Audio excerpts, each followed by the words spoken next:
Kata baginda Nabi Muhammad sallallahu alaihi wasallam, yushiku al-umam an tada'a alaikum kama tada'a al-akillah ila qas'atiha.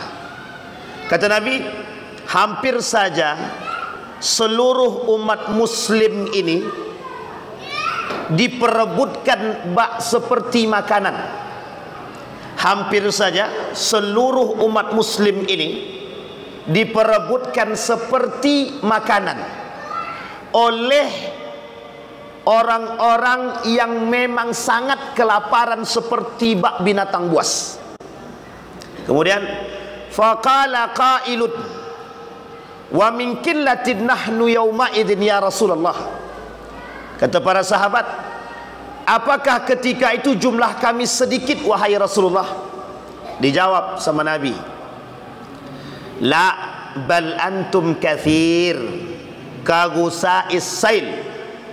Tidak, kata Nabi, jumlah kalian banyak seperti buih di lautan.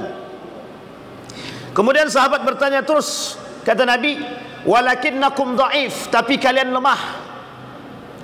Pertanyaannya adalah, mengapa kita lemah? Mengapa umat muslim, kata Nabi, di akhir zaman itu lemah? Kemudian disampaikan, kata baginda Nabi Muhammad sallallahu alaihi wasallam, penyebab kelemahan kalian terjangkit penyakit wahan, kata dia. Mahwal wahnu, apa itu wahan? Al wahnu hubbud dunya wa karahiyatul maut. Kata Nabi, wahan itu cinta dunia dan benci dengan kematian. Sampai di sini bisa dipahami Bapak Ibu? Hadis pertama. Hadis yang kedua, kata baginda Nabi Muhammad sallallahu alaihi wasallam, kata Nabi, tidak akan terjadi hari kiamat, kata Nabi, sampai orang muslim itu yang kuat menindas yang lemah, yang lemah menindas yang kuat, kata Nabi. Tidak akan terjadi hari kiamat yang keras menindas yang lemah tertindas oleh yang keras. Oleh sebagian ulama mengatakan, yang punya kekuatan menindas yang lemah, dan yang lemah selalu tertindas karena tak memiliki kekuatan. Bapak Ibu sekalian yang berbahagia, kita coba kuliti hadis ini terlebih dahulu. Hadis yang pertama, umat muslim di akhir zaman nampak di tengah kita hari ini. Jumlah umat muslim terbesar di dunia ada di negara Republik Indonesia. Jumlah terbesar. Jumlahnya banyak tak sedikit. Kalau digabungkan di dunia ini, itu Islam nomor 1, Islam tak nomor 2. Pertanyaannya banyak apa sedikit? Banyak. Tapi mengapa Nabi kata kita ni lemah? Kita ambil contoh, Saudi tunduk, Dubai tunduk, Kuwait tunduk, kemudian Oman tunduk, Bahrain tunduk. Pertanyaannya, Indonesia tunduk apa naik? Itu Bapak Ibu yang jawab ya, saya nak jawab tuh. Ini bukan apa namanya itu, ujian, bukan. Tapi kenyataannya begitu memang. Kata Nabi, tidak akan terjadi hari kiamat sampai kalian akan melihat umat muslim itu tunduk di tangan ahlul kuffar. Tidak akan kalian temukan di akhir zaman umat muslim tegak berdiri, kecuali mereka tunduk di hadapan ahlul kuffar. Mesir diiming-imingi investasi, sehingga dia tak bisa berbuat apa-apa. Kecuali Yaman, kecuali Iran, kecuali Turki, terlepas daripada hubungan politik yang mereka miliki. Sekarang kita rujuk kepada negara-negara yang tadi lemah, yang tunduk tadi. Apa yang kurang dari mereka? Tak ada. Duit melimpah. Dubai dari minyak 40%, 60%-nya dari pariwisata. Saudi 60% daripada minyak, sisanya dari tempat-tempat yang tidak terduga. dari haji, umrah, banyak sekali. Pertanyaannya, mengapa umat muslim masih belum mampu kuat? Ketika Palestina dibombardir habis-habisan, siapa yang paling lantang berbicara? Yang paling lantang berbicara dan berani membombardir Israel, berdiri dengan gagahnya, dia kata Iran. Sebagian kalangan mengatakan itu Syiah, musuh kita juga. Tapi ketika dirujuk kepada kelompok Sunni, tak ada yang berani. Sekarang pertanyaannya, pilih Israel atau pilih Iran? Pilih Iran tuh. Jadi bingung kan, dilema semua dibuat nih. Kata Fahmi Salim, kedua-duanya musuh, kata dia. Tapi apa kata penasehat politik Erdogan, Dr. Gomez? Kata Dr. Gomez, penasehat politik Erdogan, kita harus dukung Iran, tapi kita wajib berhati-hati dari pengaruh paham Iran. Coba bayangkan, ini bukan sentimen, Pak. Jadi saya ingin kasih tahu Bapak, kemarin saya bilang hati-hati dengan Syiah, banyak yang mencaci maki saya. Bapak boleh tengok di YouTube itu, banyak sekali yang mencaci maki, hampir 6.000 komentarnya negatif semua. Sewaktu saya bela Iran, kena caci maki juga, 6.000 juga yang mencaci maki itu, Pak. Rata-rata komentarnya negatif semua. Pertanyaan yang betul yang mana itu? Bela salah, tak dibela salah. Sampai di sini pahami Bapak Ibu. Artinya Bapak Ibu, dari poin sini kita nampak umat muslim itu mudah sangat dipecah belah karena urusan sepele saja. Tapi itu tak sepele, Ustaz, urusan akidah. Ketimbang Bapak pilih Israel, lebih munafik daripada pilih Iran. Bapak pilih Iran belum tentu munafik, Bapak pilih Israel jelas munafiknya. Kenapa kok jelas munafiknya? Kita bantu Israel. Sekarang perhatikan baik-baik.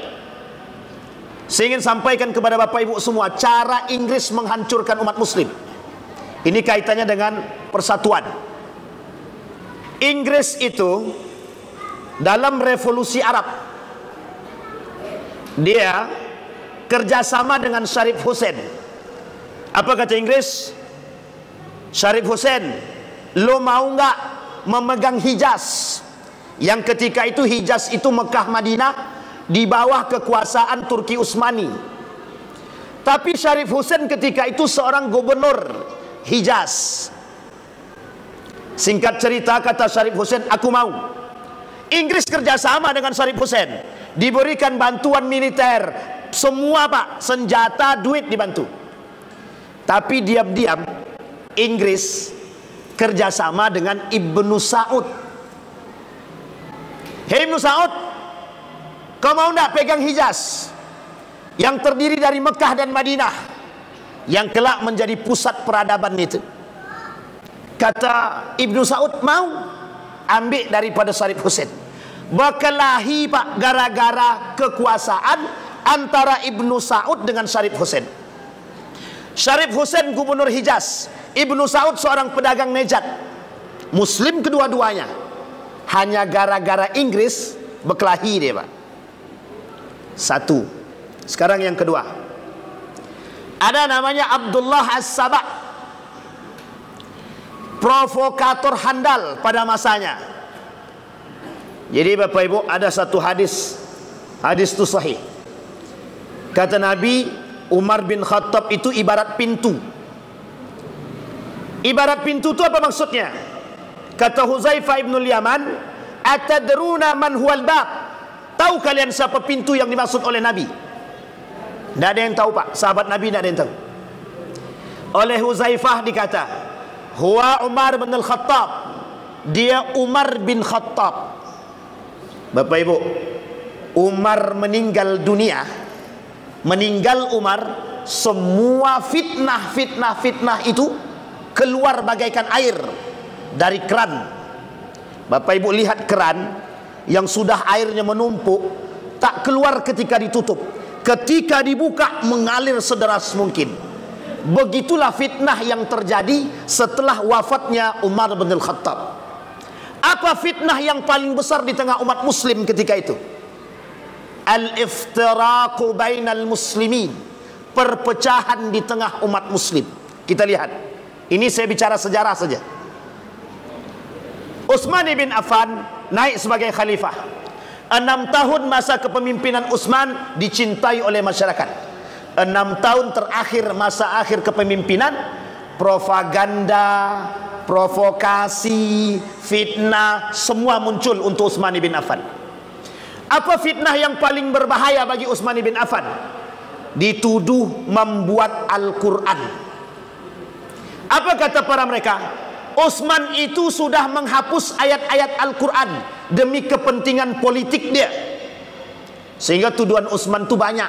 Korupsi, nepotisme, mendudukkan keluarga di posisi-posisi penting. Coba bayangkan. Sehingga apa yang terjadi? Abdullah bin Sabah melakukan provokasi terhadap umat muslim, terutama umat muslim yang ada di Mesir. Apa provokasinya? Yang tadi saya sampaikan. Ini nanti Bapak Ibu tarik saja benang merahnya ke keadaan kita hari ini. Singkat cerita Bapak Ibu sekalian yang berbahagia, Utsman bin Affan di demo. Beliau sedang baca Quran dalam rumah dia di Madinah. Sedang baca Quran.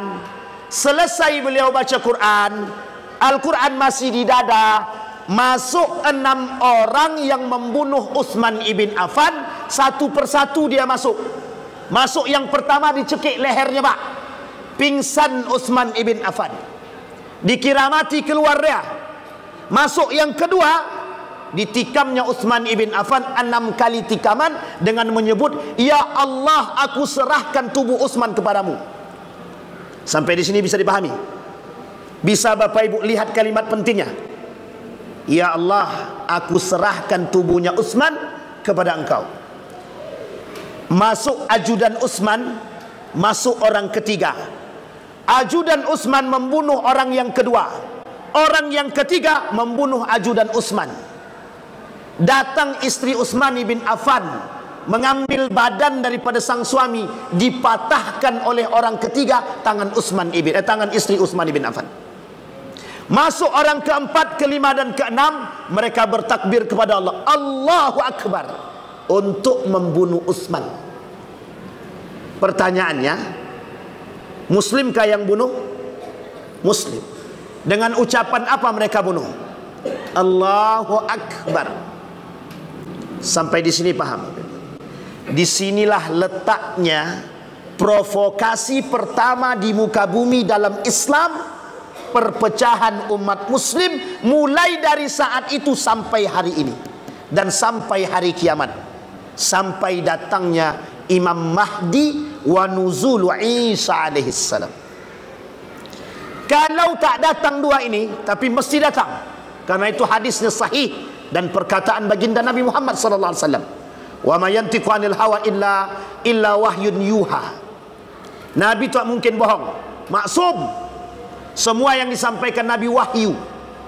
Maka kelak umat muslim ini bersatu dalam satu bendera, Imam Mahdi wa nuzul Isa alaihissalam. Sampai di sini bisa dipahami? Baik, sekarang kita lihat. Meninggal Utsman bin Affan. Siapa yang tertuduh atas pembunuhan Utsman bin Affan? Berdiri tegak dengan gagah Aisyah, melakukan bukan provokasi. Aisyah terprovokasi. Dia kata bahwa yang membunuh Utsman ibn Affan adalah orang suruhan Ali bin Abi Thalib. Karena orang yang di Mesir itu mengaku pengikut Ali. Sampai di sini paham ya Bapak Ibu ya? Singkat cerita, singkat terus nih, terjadi perang antara Ali bin Abi Thalib dengan Aisyah. Nama perangnya perang Jamal. Tidak terjadi pertumpahan darah, tapi kata Nabi, Ali engkau akan menang atas diri dia. Sehingga betul Ali menang atas Aisyah, dan Aisyah diberikan tempat wewenang untuk tinggal tetap di Madinah.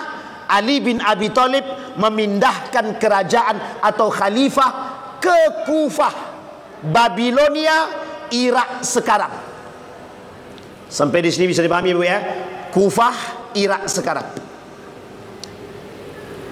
Kemudian Muawiyah ibn Abi Sufyan yang ditetapkan atau yang ditempatkan di Damaskus, Syam sekarang, ditempatkan di Damaskus sebagai gubernur di sana, meminta dan memaksa Ali bin Abi Thalib, aku tidak akan berbaiat kepada Ali sampai Ali mengeksekusi mati pembunuh Utsman ibn Affan. Ali tak tahu sama sekali. Ali datang terakhir, pembunuhnya sudah tidak ada. Kemana Ali mau cari tahu? Orang yang melihat tak nampak, semua pengkhianat, pendusta. Ali tak bisa katakan. Apa kata Muawiyah? Aku tak mau tahu, pokoknya cari dan eksekusi mati. Coba bayangkan Pak. Jadi Ali bin Abi Thalib itu posisinya sangat dilema dan sangat sulit. Sehingga kata Ali bin Abi Thalib, Muawiyah ini berkhianat karena dia tak mau berbaiat kepada Ali bin Abi Thalib yang disepakati oleh para sahabat Nabi yang masih hidup ketika itu.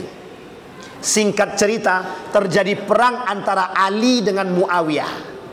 Apa nama perangnya Bapak Ibu? Nama perangnya Perang Siffin. 45.000 meninggal dari kalangan Muawiyah, 25.000 meninggal dari kalangan Ali bin Abi Thalib. Pertanyaannya, siapa yang menang? Siapa yang menang Bapak Ibu? Ali atau Muawiyah? Dari kalangan Ali 25.000 yang meninggal. Dari kalangan Muawiyah 45.000 yang meninggal. Yang menang yang mana? Ali bin Abi Thalib. Pertanyaannya, selesaikah sampai di situ? Tidak. Kata Muawiyah, aku ni mesti kalah. Oleh Muawiyah diambil tombak, diambil Al-Quran, diikatlah Al-Quran di situ, diangkat sebagai bentuk arbitrase at-tahkim, perdamaian. Hasil negosiasi antara pihak Ali dengan pihaknya Muawiyah, termasuk negosiatornya adalah Abu Musa al-As'ari. Bapak Ibu, 45.000 tambah 25.000, berapa jumlahnya? 70.000. Pertanyaannya, mati sia-sia atau mati betulan? Mati betulan Pak, tapi sia-sia matinya Pak. Kenapa kok sia-sia? Mereka berkelahi sesama muslim Pak, sesama muslim, hanya karena provokasi Abdullah bin Sabah. Coba bayangkan, sekarang umat muslim dibuat begitu, diprovokasi agar kita berkelahi. Pada masanya Pak, kita merasakan betul umat muslim ini diadu domba betul antara satu dengan yang lain. Muhammadiyah, NU, Persis dan lain sebagainya. Berkelahi kita di situ. Pokoknya aku tak akan masuk masjid itu. Itu masjid Muhammadiyah, tidak sejalan dengan akidah aku. Pokoknya aku tak mau masuk masjid itu. Masjid itu NU, selalu pakai kunut, bid'ah. Habis berkelahi. Cuma gara-gara kunut kita berkelahi. Rupanya dua-duanya tidak solat subuh. Apa lebih tak parah itu lagi? Aku tak akan datang, dia ada kendurian. Aku tak akan datang, dua-duanya tak makan. Tanggung lapar sekali. Sampai di sini paham Pak? Hanya karena persoalan furu'iyah. Tapi Bapak Ibu, itu bahasa kita yang furu'iyah. Tapi bahasanya orang barat tidak furu'iyah. Itu kerjaan orang barat Pak, untuk menghancurkan kita, biar kita lemah, biar kita berpecah belah. Dulu, nanti kita lihat siapa antek-anteknya orang-orang orientalis itu di tengah kita. Nanti dapat tuh Pak, nampak sekali. Singkat cerita Bapak Ibu, berkelahi Ali dengan Muawiyah, menang Ali, terjadi perdamaian. Tapi kekhalifahan belum diberikan kepada Muawiyah. Balik Ali ke Kufah, Muawiyah pun balik ke Syam, Damaskus. Di tengah perjalanan ini cikal bakal keluarnya aliran sesat, yang disebut dengan Syiah dan Khawarij. Syiah menganggap diri dia betul, pokoknya selain daripada Syiah itu sesat, berarti kita ni sesat. Ini tak ada kaitannya perang Iran dengan Israel ya. Ini kelompok yang muncul. Syiah menyesatkan kita. Kata Syiah, Sunni itu pendusta. Kata Sunni begitu juga, Syiah itu pendusta, kata dia. Tapi Bapak Ibu, Syiah pernah berjaya pada masanya oleh dinasti Safawiyah yang kelak menjadi dinasti yang berkhianat kepada Turki Utsmani. Singkat cerita lagi, muncul kelompok kedua, namanya Khawarij, yang membunuh siapapun yang tak sejalan dengan mereka. Dulu benih-benih pemikiran Khawarij ini sampai ke Indonesia. Bapak Ibu mungkin pernah dengar yang sudah tua-tua, ada namanya LDII, bukan, DII-TII. Tahu DII-TII? Daulah Islam Indonesia. Itu dulu yang masuk DII, keluar daripada TII ditembak mati. Kalau tak sejalan, pokoknya tembak. Bashar Assad, pimpinan Suriah pada masanya, mewajibkan militer kepada anak muda. Setelah mereka wajib militer, tidak ada kewajiban solat bagi para militer. Sesat apa tidak? Bashar Assad Syiah. Bashar Assad Syiah. Sampai di sini paham Bapak Ibu? Sekarang kita lanjut cerita sejarah. Terjadi perpecahan di kalangan umat muslim. Yang berantem siapa? Umat muslim dengan muslim. Tak ada orang lain, tak ada. Kemudian Ali balik ke Kufah. Kemudian terjadi perang selanjutnya. Sebelum Ali ingin memerangi Muawiyah kembali, terjadi perang selanjutnya dengan perangnya kaum Khawarij yang dikenal dalam sejarah perang Nahrawan. Nah, nanti kapan-kapan Bapak Ibu minta sama ketua untuk kaji itu perang-perang yang saya sebut tadi. Itu cikal bakal kelompok sesat di muka bumi ini yang berdampak negatif sampai akhir zaman. Dan itu bahaya, sangat bahaya. Singkat cerita Bapak Ibu, umat muslim terpecah belah di sini. Disinilah mulai cikal bakal pertama umat muslim terpecah belah. Maka lahir kelompok ketiga dari hal yang serupa. Nama kelompok itu Murji'ah. Siapa Murji'ah itu? Yang menganggap dosa besar itu sepele, tidak dosa besar, tergantung pada hati dia. Misal, kalau hati dia tetap beriman pada Allah, sekalipun dia tak solat, sekalipun dia tak berhijab, itu urusan dia dengan Allah, itu tidak dosa besar. Sekarang saya tanya Bapak Ibu, ada tak pengikut itu sekarang? Bukan tak banyak lagi, banyak betul. Masih ingat kan Bapak Ibu? Paskibraka tak boleh pakai jilbab. Itu bagian Murji'ah itu Pak. Orang-orang pelaku Murji'ah begitu. Tak ada wajib jilbab. Nikah beda agama boleh. Agama semua sama benar. Itu bagian-bagian daripada Murji'ah itu. Nah, nanti kita sebut nama mereka itu. Itu adalah golongan-golongan liberalisme yang lahir di muka bumi ini. Hanya bertujuan untuk memecah belah kita, untuk melemahkan iman kita. Siapa mereka? Munafik.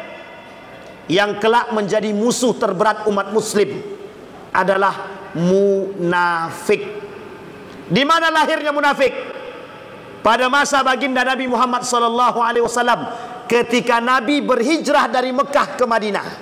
Ini kaitannya dengan Muharram. Nabi di Mekah, musuh dia jelas. Siapa musuh Nabi? Kafir Quraisy. Di Madinah, Nabi kira musuh dia berkurang, rupanya tambah banyak. Yahudi satu, Nasrani satu, terakhir manusia munafik. Bapak Ibu, munafik itu berada di antara kita. Yang membuat umat muslim ini terpecah belah sesama muslim, itu orang munafik itu Pak. Muslim, dia Muslim. Tapi kenapa dia pecah belah kita? Karena dia punya kepentingan. Kalau tak ada kepentingan, dia tak mau. Tapi karena ada yang diinginkan, dia mau. Sekarang kita lihat lagi. Sekarang ni kita selesaikan sejarah tadi. Kembali kepada poin tadi. Bapak Ibu sekalian yang berbahagia, saya sampaikan sistem monarki dalam Islam, sistem monarki dalam Islam, atau lebih tepatnya sistem kekerajaan dalam Islam, menghapus sistem khalifah musyawarah, itu terjadi pada masa dinasti Muawiyah atau Umayyah.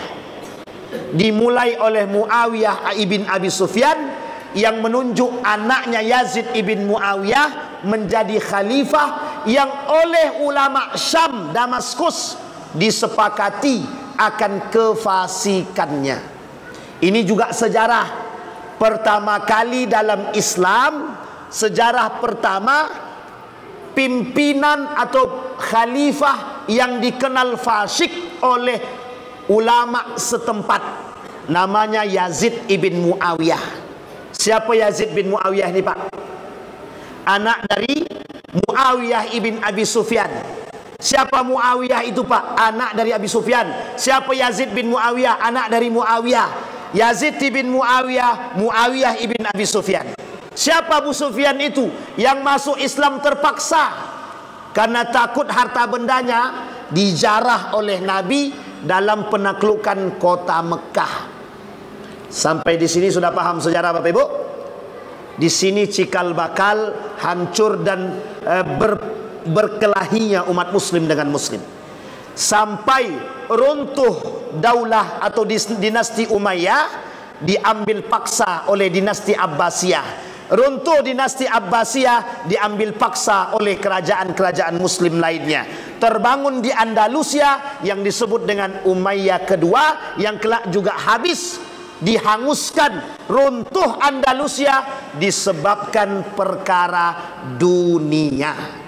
Sekarang saya sampaikan, Bapak Ibu, dinasti Umayyah, dinasti Abbasiyah, dinasti Turki Utsmani, Andalusia hancur dan runtuh disebabkan urusan cinta terhadap dunia. Sampai sini sudah paham, Bapak Ibu? Perebutan kekuasaan, perebutan tahta, perebutan harta dan lain sebagainya terjadi pada masa semua kerajaan Islam, semua. Singkat cerita, Bapak Ibu, ini singkat cerita lagi nih, kembali kepada poin sejarah tadi. Apa kata Nabi? Lemah umat Islam itu, lemah kerajaan Islam itu disebabkan cinta terhadap dunia.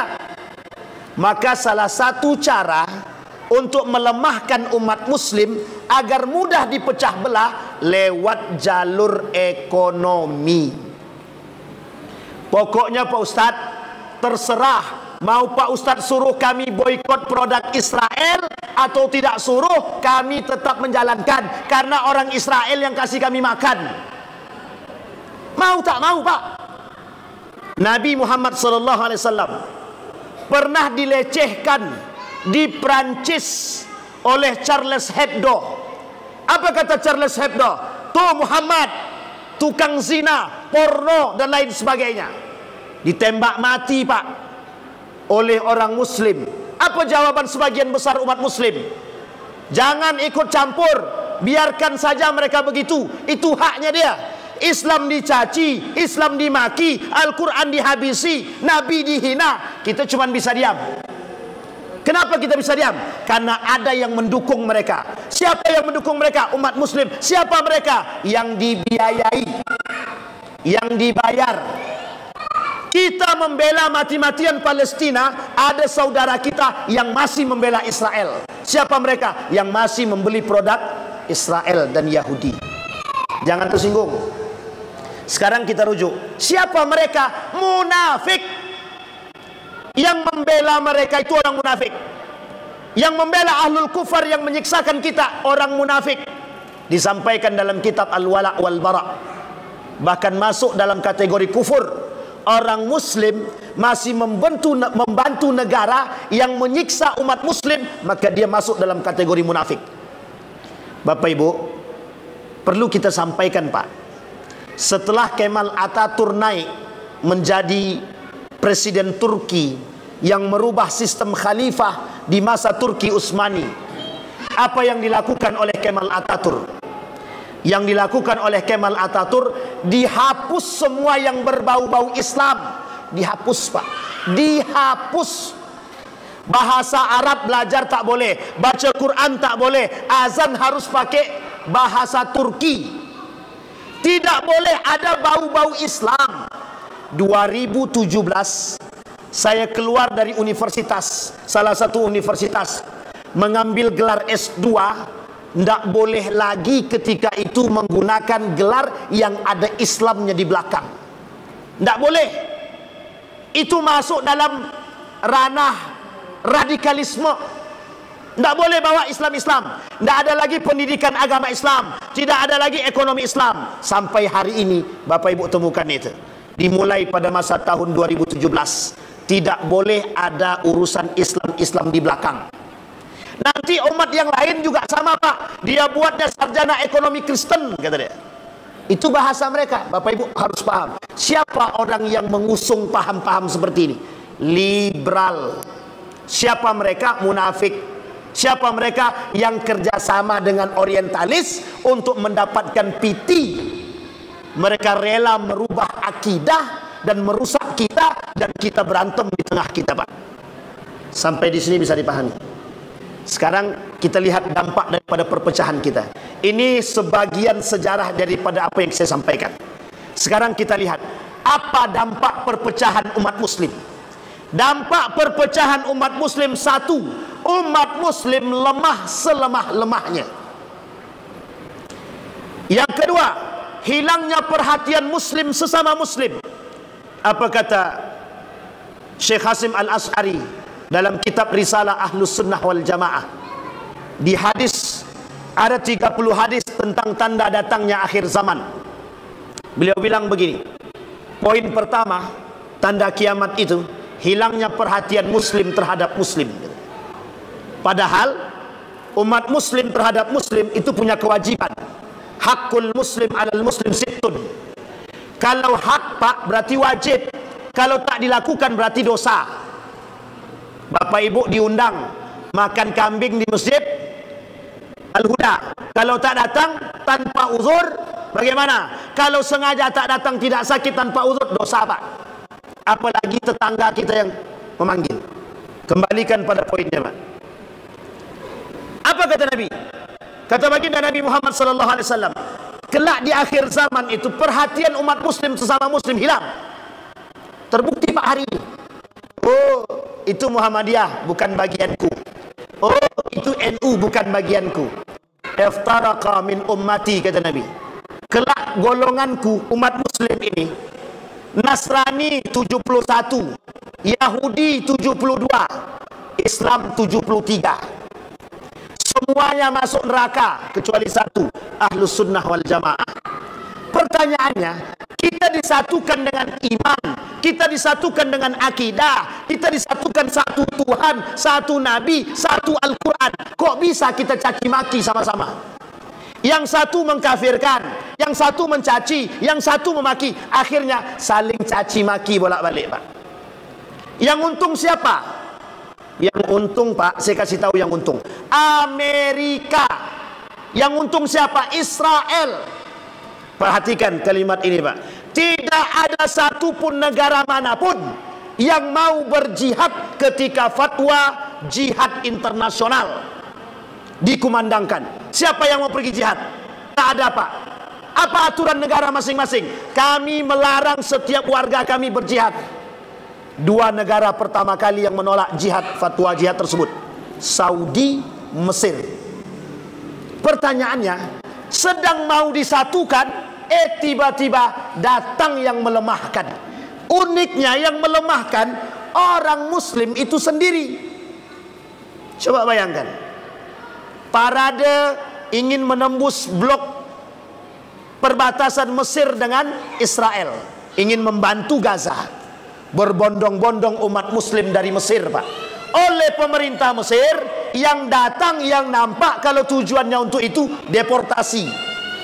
Termasuk salah satunya banyak artis-artis Indonesia yang ikut parade tersebut dan ada juga yang dideportasi. Pertanyaannya simpel, Pak. Siapa mereka?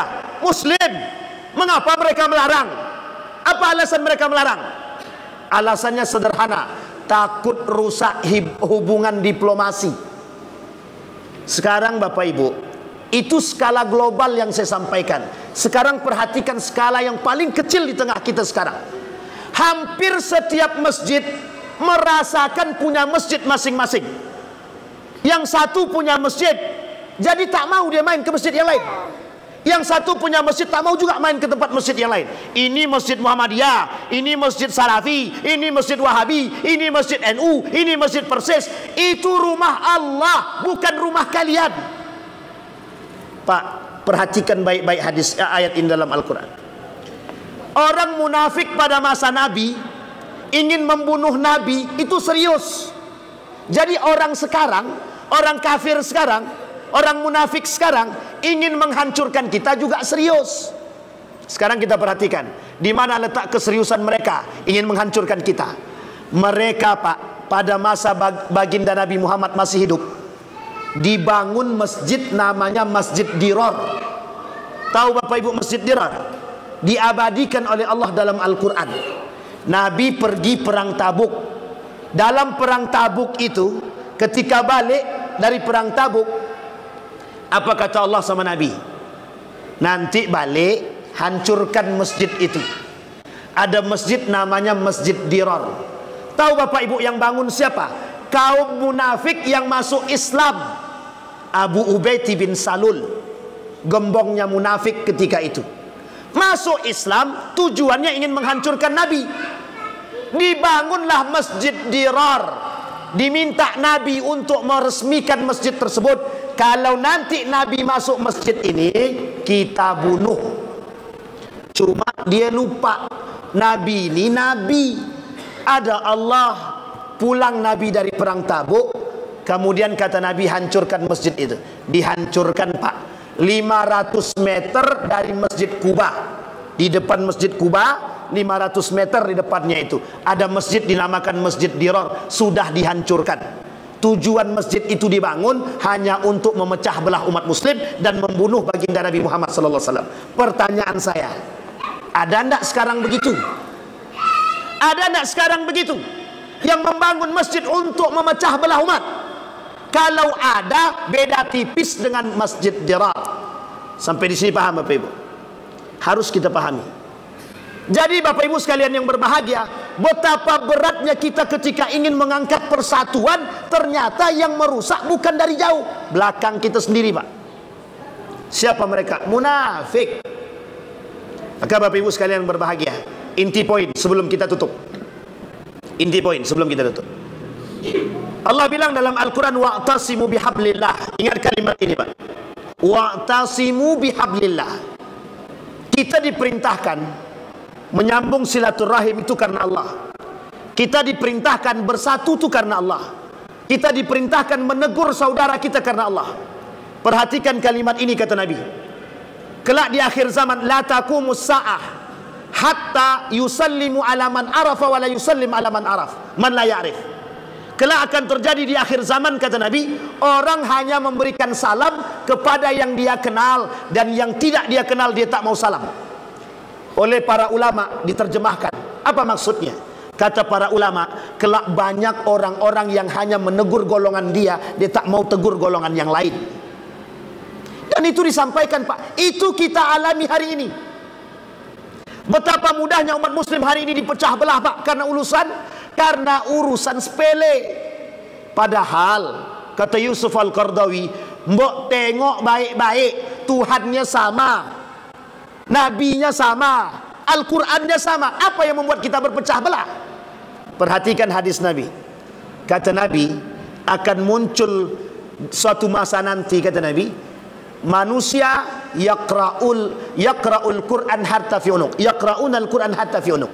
Mereka cuman baca Quran cuman sampai di tenggorokan. Yang membuat kita hancur, yang merusak kita, yang mencaci maki kita, yang memecah kita, bukan hanya dari golongan luar, tapi umat muslim siapa mereka? Yang membaca Al-Quran cuma sampai di tenggorokan. Artinya apa? Tidak paham makna Al-Quran. Kalimat terakhir dari Nabi, sebenarnya bukan terakhir, panjang Pak, tapi saya ambil intinya aja. Kata Nabi, inna munafiqi ummati qurra. Kelak di akhir zaman banyak dari umatku yang hafal Quran tapi munafik, kata dia. Jangan salahkan saya, salahkan yang ngomong. Kalau berani, mesti tak berani kan, karena yang ngomong baginda Nabi. Kata Nabi, kelak banyak orang-orang yang hafal Quran, mengerti Al-Quran, tapi dia munafik. Maksudnya apa? Yashtaruna bi ayati thamanan qalila. Banyak orang-orang dengan agama yang dia miliki, kelak mereka menjual agama demi kepentingan pribadi mereka sendiri. Artinya Pak, kita dipecah belah oleh mereka. Kita sudah bersatu, nanti ada tukang hasut. Jangan kau percaya kepada ustadz itu lagi, percaya aja kepada ustadz kami.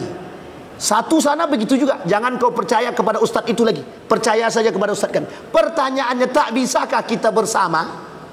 Sudah jelas musuh kita Syiah, sudah jelas musuh kita orang kafir, kok mau ditambah lagi musuhnya itu? Sampai di sini paham Bapak Ibu? Kita ambil contoh paling sederhana, yang paling sederhana, dilematis sikapnya orang mukmin hari ini terhadap antara membela Israel ataupun Iran. Nggak perlu dilema Pak. Ini adalah cara mereka agar kita berpecah belah. Ini Pak, posisi bagi Amerika dalam urusan ideologi untuk merusak dan memecah belah kita. Yang membela Israel munafik, yang membela Syiah munafik. Terus siapa yang mau kita bela? Ketika Israel dibombardir, ketika Palestina dibombardir oleh Israel, mana negara-negara Sunni yang berani? Tidak ada selain daripada Yaman. Tidak ada Pak. Tiba-tiba datang Iran yang bertolak belakang dari kita pahamnya, yang memang punya permusuhan dengan kita pada masanya. Akhafud dararain, kata para ulama. Cari yang paling kecil Pak, cari yang paling sederhana dosanya, cari yang paling kecil Pak, yang paling kecil kemaksiatannya. Kita bela Israel, jelas munafik, dia kufar, musuh kita di akhir zaman. Tapi kalau kita bela Iran, meskipun pada hakikatnya ada permusuhan, tapi kita masih satu Tuhan Pak. Syiah, Iran masih yakin bahwa Allah dan baginda Nabi Muhammad SAW, masih bersyahadat. Hanya saja ada tambahan. Ini poin penting Pak. Datang kelompok liberalisme. Apa kata liberalisme? Yang membela Iran berarti dia Syiah, itu musuh negara kita, hancurkan. Yang membela Israel, nah ini sama Pak. Jadi ini sekarang saya sampaikan namanya langsung, boleh kan? Boleh aja kan? Ini Bapak Ibu boleh cek live streaming ya, tidak apa-apa lah, biarin aja lah. Saya sebutkan namanya langsung. Muncul, sudah lama hilang, muncul lagi dia. Namanya Abu Janda. Sudah mulai memprovokasi. Apa kata dia? Felix Shaw itu pendukung Israel. Gara-gara Felix Shaw itu menolak Iran. Tapi kalau yang sebelahnya, ada orang yang menolak Israel, dituduh dia Syiah. Sama-sama musuh, kata dia. Orang-orang seperti Abu Janda inilah Pak yang disebut dengan musuh bersama kita hari ini. Dia Muslim tapi jadi musuh kita hari ini Pak. Kenapa? Munafik Pak. Dia hasut orang lain untuk mengatakan demikian. Sekarang pertanyaannya adalah, kita rujuk sejarah Pak. Yang bunuh Ali bin Abi Thalib hafal Quran Pak. Yang bunuh Utsman paham Quran Pak.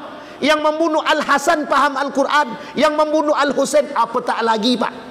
Yang membunuh Umar bin Khattab paham Quran. Pertanyaannya, betul apa tidak perkataan Nabi tadi? Orang munafik dari golonganku kelak qurra, kata Nabi. Uniknya kita hari ini semua mengatasnamakan agama, tapi semua bercampur aduk, semuanya sesat dan menyesatkan. Maka Bapak Ibu sekalian yang berbahagia, apa kata Syekh Hashim Al-Ash'ari? Berpegang teguh pada akidah yang baik itu wajib. Wajib sangat. Memperteguhkan iman di akhir zaman sangat wajib. Bahkan umat muslim di akhir zaman itu bak memegang bara api, kata Nabi. Saking sulitnya hidup. Kita sekarang, Pak, sulit bagi kita untuk hidup sekarang. Yang salah tak nampak salah dia, yang betul tak nampak salah betul dia. Tak nampak betulnya. Salah dibenarkan, yang benar disalahkan. Pengkhianat dianggap jujur, yang jujur dianggap pengkhianat. Kita tak jelas sekarang. Maka poin pentingnya adalah di mana letak umat mukmin hari ini. Saya tak berbicara muslim, Pak, tapi saya berbicara mukmin. Karena yang bisa kita sandarkan di akhir zaman iman, hati, dan ilmu. 3. Iman, hati, iman, ilmu, dan hati. Kemana kita letakkan hati kita? Kalau kita umat muslim mau bersatu, maka kedepankan iman, kedepankan ilmu, kedepankan hati. Kalau kita kedepankan nafsu, kalau kita kedepankan apa namanya itu, asabiyah. Asabiyah itu fanatik, fanatisme, maka sampai kapanpun kita tak akan bersatu. Maka yang terakhir sebelum saya tutup, kita dipecah belah melalui satu suara, fanatisme golongan. Bapak Ibu, radikal terhadap agama wajib, tapi radikalisme terhadap agama salah. Apa maksudnya radikalisme itu? Ini berlebih, Pak, ekstremis. Tapi kalau kita radikal mendalami ilmu agama, hukum dia wajib. Sekarang apa penting daripada fikih, Pak? Fikih itu menyatukan semua umat. Ada yang mazhab Hambali, ada yang mazhab Hanafi, ada yang mazhab Syafi'i, ada yang mazhab Imam Abu Hanifah atau Imam Malik. Bersatu, Pak, cuman karena perbedaan mereka berbeda, tapi hati mereka tetap bersatu. Sama, Pak, itu yang ingin kita angkat hari ini. Fikih kenegaraan yang kita angkat. Bersatu dalam hati, berbeda mazhab biasa. Maka kata ketua tadi, ini masjid kita bersama. Betul, Pak, masjid kita bersama. Rumahnya Allah, Baitullah. Tapi kalau kita sudah mengatakan itu rumahku, itu masjidku, itu masjid Sianu, sampai kiamat kita tak akan bersatu. Sampai kiamat. Sampai di sini bisa dipahami, Bapak Ibu? Jadi kunci persatuan kita hari ini memandang dengan mata, memandang dengan iman, dengan ilmu dan hati. Buka baik-baik. Sadarkan diri kita sekarang. Karena kita hari ini sedang diporak-porandakan. Maka Bapak Ibu sekalian yang berbahagia, kalau bukan kita, pertanyaannya, kalau bukan kita, siapa lagi? Maka di mana dasar pertama yang harus kita bangun? Dari masjid. Masjid ini sentral peradaban Islam. Masjid ini sentral persatuan muslim. Jadi jangan lagi dimau dikotak-kotak oleh siapapun. Kalau ada orang yang datang mengkotak-kotakkan kita, mohon maaf, usir dia, Pak. Kalau ada orang yang datang mau mengkotak-kotakkan kita, kata Nabi, nampak kalian orang Khawarij, bunuh, kata Nabi. Cuman kita tak boleh bunuh di Indonesia, Pak. Ada undang-undangnya, Pak. Sampai di sini bisa dipahami, Pak. Jadi sebegitulah kerumitnya masalah kita hari ini, dan mereka senang kita dipecah belah. Dan alhamdulillah melalui tahun baru ini, Bapak Ibu sekalian yang berbahagia, kita lihat ada banyak para ulama sekarang mengajak pada satu sisi. Apa kata para ulama? Yuk kita bersatu.